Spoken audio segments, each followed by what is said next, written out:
आप सब ने अपने जीवन में एक कहावत तो सुनी ही होगी कि एक चुप 100 को हराए।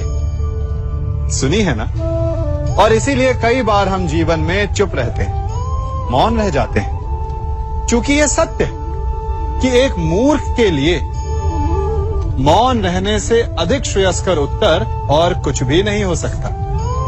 परंतु क्या जीवन में सदैव मौन रहना, सदैव चुप रहना क्या उचित होता है? नहीं। जहां पाप का बल बढ़ रहा, जहां छल हो रहा, वहां मौन रहने से अधिक गंभीर अपराध और कुछ नहीं हो सकता। मौन रहकर कदाचित आप समस्या से बच जाएं, परंतु आप संसार को समस्याओं में उलझा देते हैं। इतिहास साक्षी कि पापियों के उद्दंडता ने संसार को इतनी हानि नहीं पहुंचाई जितना कि सज्जनों के मौन ने पहुंचाई। यदि कोई मूर्ख बोल रहा है तो मौन रहना उचित है, परंतु यदि कहीं अपराध हो रहा है, छल हो रहा है, तो उठिए और विरोध कीजिए, क्योंकि आप भले ही न सही, परंतु आपकी आने वाली पीढ़ी इस पाप के दंड को अवश्य सहेगी। अपने जीवन में आप कितने मित्रों से मिलते होंगे, कितनों को आप स्वयं जानते होंगे, कितनों का आप शुभ चाहते होंगे और कितने आपका शुभ चाहते होंगे, और कितने ऐसे भी होते हैं कि आपके समक्ष आते, आपसे मिलते वो अपने जीवन का दुखड़ा गाने लगते कि उनका कोई कार्य ही नहीं बनता। वो क्या करे? कार्य प्रारंभ होने से पूर्व ही कठिनाइयां आ जाती, कठिनाइयों के कारण वो आगे नहीं बढ़ पाते। क्या आपको पता है ऐसे लोगों की वास्तविक समस्या क्या होती है? क्या उनकी समस्या मार्ग में खड़ी बाधाएं हैं, या वो कठिनाइयां जो उनके कार्य को कभी संपन्न ही नहीं होने देती? सत्य तो यह है कि वास्तव में ऐसे लोग अपना कार्य कभी प्रारंभ ही नहीं करते। आधे मार्ग से उल्टा लौट जाने से अधिक बुरा यह है कि अपना कार्य कभी प्रारंभ ही ना कर। तनिक कार्य तो प्रारंभ करके देखिए, विश्वास कीजिए आप कभी खाली हाथ नहीं होंगे। आपको गर्वित करने के लिए सफलता भले ही आपके हाथों में ना हो, परंतु सफलता पाने का ज्ञान आपके हाथों में अवश्य होगा। हमारे जीवन में मित्र और शत्रु बड़े मायने रखते हैं। मित्र वो जो हमारा हित चाहे, जो हमारे सुख दुख में हमारी सहायता करे, हमारा साथ दे। कुछ मित्र जन्म से होते हैं, कुछ मित्र हम स्वयं बनाते हैं, कुछ मित्र परिवार में मिल जाते हैं, तो कुछ मित्र जीवन की यात्रा में। परंतु शत्रु हमें जीवन में कभी भी मिल जाते हैं। परंतु क्या आपने कभी सोचा कि वास्तविकता में आपका सबसे बड़ा शत्रु है कौन? आपका सबसे बड़ा शत्रु आपके भीतर छिपा बैठा है, और वो है आपका क्रोध। आप जिनसे रुष्ट होते हैं, उन पर क्रोध करते हैं, उन्हें हानि पहुंचाने का प्रयास करते हैं।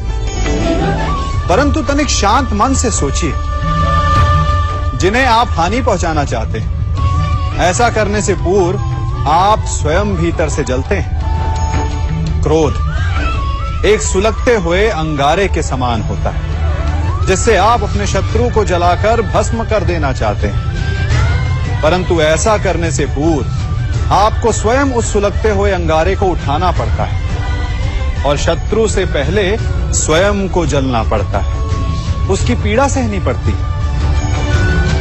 तो यदि आपको अपने शत्रुओं से मुक्ति पानी है, तो पहले आप स्वयं के क्रोध पर नियंत्रण करना सीखिए। परिवार, संतान, हमारे अपने हमें कितने प्रिय होते हैं। उनकी सुरक्षा के लिए, उनके सुख के लिए हम क्या नहीं करते। अपनी संतानों को सुसज्जित कोमल जूते देते हैं, ताकि उनके पांव को चोट ना लगे, उनके मार्ग में कांटे ना चुभे, उन्हें पीड़ा का अनुभव ना हो।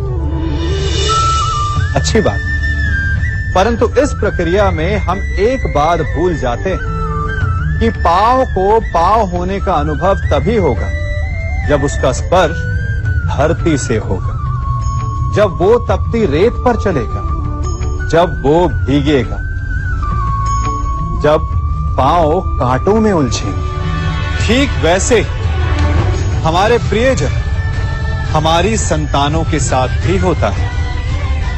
हम उन्हें जीवन का सुख तो देते हैं, परंतु उन्हें जीवन का अनुभव करना ही नहीं सिखाते। करने दीजिए उन्हें अपने जीवन की कठिनाइयों का सामना, लड़ने दीजिए उन्हें अपने मार्ग के कांटों से। यदि स्वयं सीखेंगे तो अपनी आने वाली संतानों को भी सिखा पाएंगे, है ना? ज्ञान, दान, मान, परमार्थ, इन्हें सबसे बड़ा धर्म कहा गया है। और ये धर्म है भी, परंतु धर्म का पालन भी सोच समझ कर करना चाहिए। यूं समझिए कि आपके पास एक बीज है, यदि आप उसे अच्छी माटी में बोते हैं तो वो फलेगा, फूलेगा, उसे देखकर आपको सुख मिलेगा। और यदि आपने उस बीज को कीचड़ में डाला तो क्या वो उगेगा? क्या उसका जन्म होगा?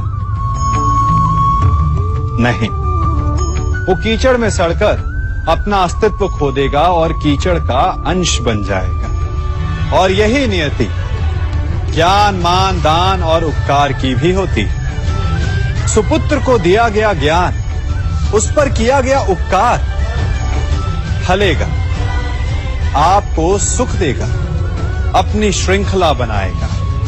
और कुपुत्र को दिया गया ज्ञान, उस पर किया गया उपकार कीचड़ में डाले गए बीज के समान है, जो अपना अस्तित्व खो देगा। हम सब अपना जीवन शांति से जीना चाहते हैं, अपना हर पल आनंद में भोगना चाहते हैं, परंतु ऐसा नहीं कर पाते। कारण क्या? कारण है इस समस्या का? क्या हमारे शत्रु इसका कारण है, या हमारे उत्तरदायित्व, या फिर समय की कमी? नहीं, कारण है हमारा भय।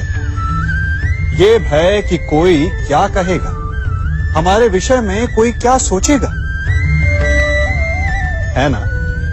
हम स्वयं जीते हैं, स्वयं मरते हैं, तो फिर जीते समय संसार की चिंता क्यों करते हैं? हाँ, संसार का अहित ना कर, ये बात अवश्य ध्यान में रखने योग्य है। परंतु संसार के सोच की चिंता करके स्वयं का जीवन नष्ट कर, ये कहां तक सही? जब आप आनंद में नाचें तो ऐसे नाचें कि जैसे आपको कोई देख ही नहीं रहा है। जब आप गाएं तो ऐसे गाएं कि आपको कोई नहीं सुन रहा। स्वयं को संसार समझें और इस धरा को स्वर्ग समझें। यदि अपने जीवन में आप 4 पल भी ऐसे जी पाएं तो आपका जीवन सफल हो जाएगा।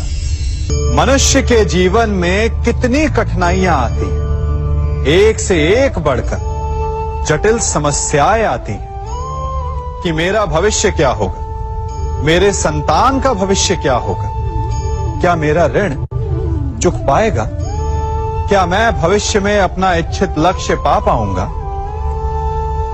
परंतु एक बात बताइए, क्या वास्तव में ये कठिनाइयां, ये समस्याएं इतनी जटिल हैं?